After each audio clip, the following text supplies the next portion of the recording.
Ladies and gentlemen, the Vice President-elect. Le mari de Kamala Harris, Doug Emhoff, est entré dans l'histoire comme le premier homme à endosser le rôle d'époux de vice-présidente. Emhoff était aux côtés de sa femme lorsqu'elle a prêté serment le 20 janvier en tant que première femme vice-présidente des États-Unis. Pour Sarah Rollet, professeure d'histoire à l'Université de Pau, c'est un pas énorme dans la quête de l'égalité des genres, mais cela montre le chemin qu'il reste à parcourir.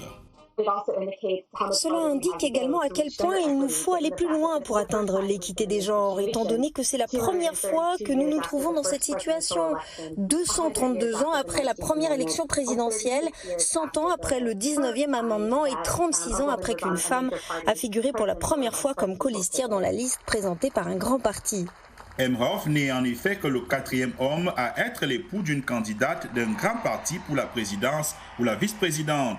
En 1984, il y avait le ticket Walter Mondale, Geraldine Ferraro, suivi de John McCain, Sarah Palin en 2008 et d'Hillary Clinton et Tim Kaine en 2016. Pour Matthew Smith de l'Université de New Haven, qui s'est entretenu avec la VOA avant la cérémonie de prestation de serment, Emhoff brise les idées préconçues de plusieurs manières.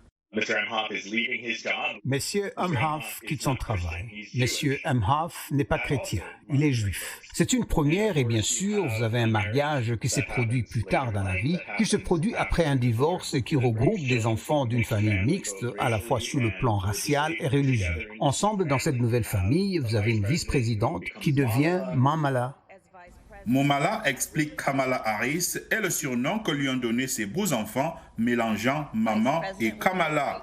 Le soir où Joe Biden a été annoncé vainqueur de l'élection présidentielle, Kamala Harris a tweeté une photo d'elle-même et de Emhoff en souriant avec la légende « Découvrez l'amour de ma vie ».